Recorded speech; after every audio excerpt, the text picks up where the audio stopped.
All right, my friends, we are going to take a look at critical path analysis. I want to give you a very scrappy view to the critical path. So the PMI say it's the shortest path that shows you the longest time in which you can, it's the longest path that shows you the shortest time in which you can complete the project. So let me give you a scrappy example. If you have a task A, B, and C, and you have three, let's actually put it at the top. You have 3 days, 5 days, 4 days, and then you have some other ones here, which will be called D and E. And this is 2, and this is 6, for example. The critical path usually shows the activities joined by arrows. So when you get something like this, you have to ask yourself, which is the longest path in this scenario?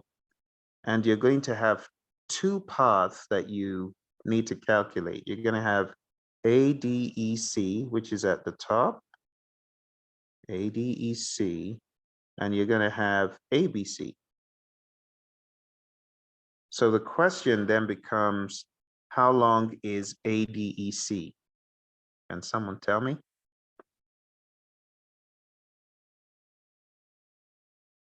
$15.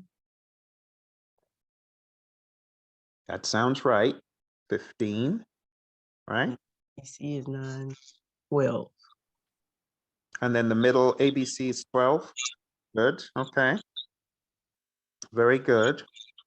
And then you could have one at the bottom here. So you could have A, B, C, D, E. You could have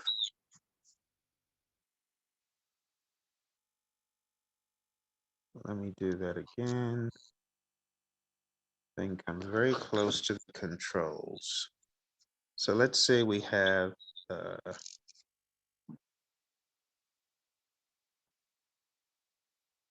an F, and this is like this. And let's say this is 2. And then we have another one that is G. And let's say this one is 12. Then you would have AFGC, AFGC. So how long is AFGC? 21. You got it, 21. Yes. So the longest path is the critical path. Which of these is the longest? AFGC is the long. You got it. It's AFGC. That is the critical path.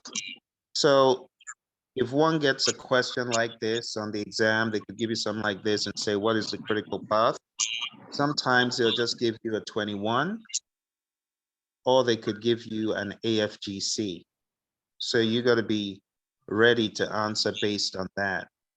Back in the day, they would give a more complicated problem, which was to find slack and float, forward passes and backward passes, and leads, lags.